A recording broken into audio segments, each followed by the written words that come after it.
The reading boosts content, form, and style. The reading boosts Pacquiao performed during the mini ritual of splitting evidence of the prevailing cultural ethos of violence. However, unlike the coconuts, provides the verbal correlatives of Siam and offer explicit ritual framing where shaman took center stage, or the initial sacrifice of a dog's head where she acted as the community's principal mediator with spirit world. Only men could recite the poetry of headhunters. Snake women, though not completely excluded from participating in its performance, could not recite the raiding boost of reason cited below.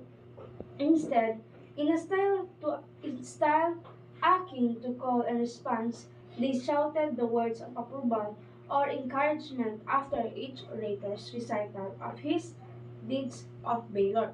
In the past, when the reading boost was performed in a head-hunting feast, the women loud cries incited the warrior to further acts of violence. Further suggestion of women's participation in what appeared to be an exclusively male genre of oral performance surfaced in the texts themselves, which utilized digital images to reiterate those symbolic connection between plants cultivations and ritual violence established in the dramatic portions of the Siam. For example, Laban, to split a coconut, refers to the methods of cutting off the heads which in the following verse is repeated in each instance as a word. Mo pwede example. So, ang kung sa tinatawag na raiding boost or pakaw, isang uri ng ritual o pananalitang ginagawa sa isang seremonya ng mga isnig.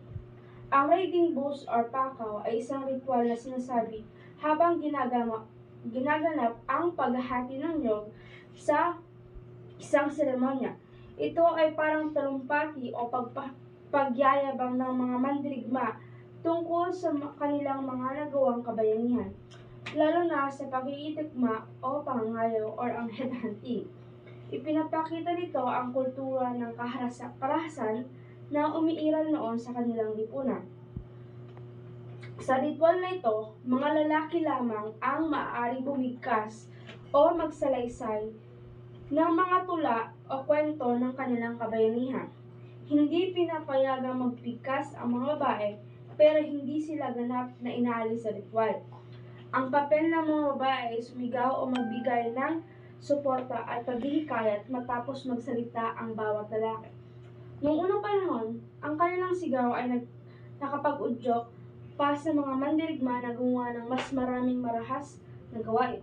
Ipinakita rin sa teksto na kahit tila para lamang sa lalaki ang ganitong gawain, may partisipasyon pa rin ang kababaihan, kahit hindi direkta. Gumagamit din ang mga tula ng mga simbolo mula sa kalikasan. Halimbawa, ang paghahati ng niyog ay inihahambing sa pagputol ng ulo na konektado sa ritual ng karasan. I split the coconut of our ancestor, meaning nagpapakita ng simbolikong koneksyon ng mga ritual sa kanilang mga ninuno at sa mga gawain seremonya.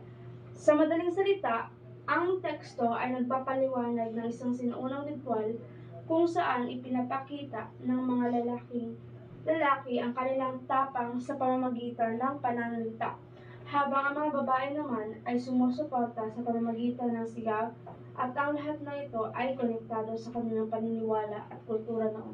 More important, specific term in the text below are given double meanings to conflate headhunting with traditionally female activities.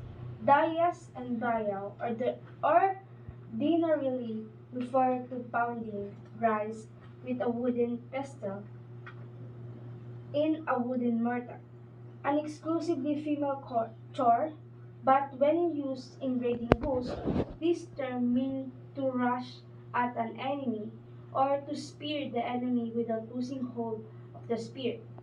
That is like a skillful rice pounder who should not lose hold of her pestle. This simile, as noted, was acted out in the final of the Siam when men holding bamboo poles used them as imagery pistol to pound the rock on which shaman danced. The recitations of Apakaw follows a narrative formula. The headhunting trip conveyed the snake word for enter, the act of killing, usually expressed by the snake word for cut, the reference to the victim, and the setting, place name, and the time of day. This tight compositional frame, however, allows a great lexical range in order for each speaker to individualize his speech, since this oration, while formulaic, were intended to highlight individuals' achievement. The personal pronouns ko, which appears in many examples, underscore the speaker's own narrative voice. The headhunting trip across territorial boundaries is rendered in a variety of active verbs, translated as enter, but actually meaning an attack.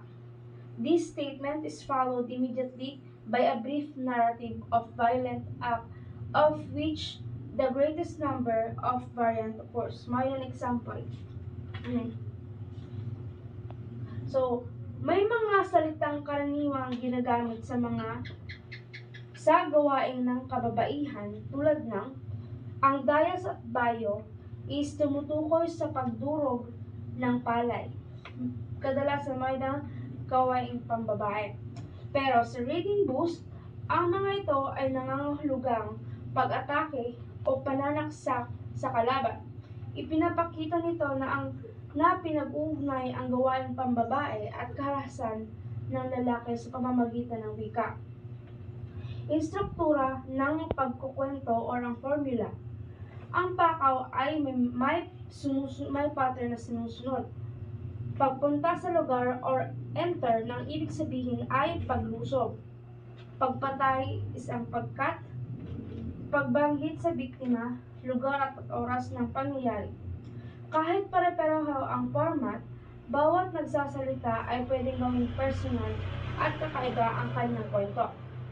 Focus sa sarili or ang personal achievement. Madalas gamitin ang salitang ko na ipinapakita na ang layunin ay pagmalaki ang sariling nagawa ng mandirigma. Ang halimbawa ng tula is ina. When I come to enter Lanang, I cut a young girl at the approach of the evening. Enter isang pag-atake, tapos cut isang pagpatay. May banggit ng biktima, lugar at ang oras. Go. Distinction between male and female victims are noted, but the references are stereotyped and all names, if given, are fictitious. Such titles as the rich one, rooster, wild boar, tusk boar, warrior, giant, and crocodile exalt the male victim's bravery. Female victims, however, are further debased by the use of such pejoratives as soap and vulva. The performance of the Siam underscores gender symmetry. However, cultural slippages, indicated by the example above, suggest deep-seated sexual prejudice. To double denigrate female victim with pejorative names is to call attention to the warrior's canon that the murder of one's equal, as shown by the laudatory types of male victim, confers greater prestige. Specifying the time and place of the headhunter feats led credibility to his account. In addition to actual place names, descriptive settings add particularly to each narrative. At the edge of the clearing, a precipice, a garden. At the river where the water forks in a dam. At the brook that flows between Step Rock, and at the pole of the wire reaching Manila, while also specifying the time of of day, at the approach of evening, at the setting of sun, at the time of red cloud, and so on. I cut off with repeated strokes the head of Rocaden above the provincial garden. Nakalagay ang salitang snig, kaya malinaw na ang paksay tungkol pa rin sa kultura, panitikan o ritual ng mga snig, katulad ng naunang pahina tungkol sa reading booth o ang pakaw. Ang pahinang ito ay bahagi ng talakayan tungkol sa tradisyon at panitikan ng snig. Malamang, ipinagpapatuloy nito ang pagtalakay sa mga ritual, oral na panitikan tulad ng tula o chant, ang kulturang kaugnay ng pangayaw o ang seremonya. Ito ang pahina ng aklat na nagpapaliwanag ng mga stig at pagpapaliwanag ng kultura at tradisyon ng mga stig at konektado sa naunang paliwanag tungkol sa pakaw at wal na pananalita.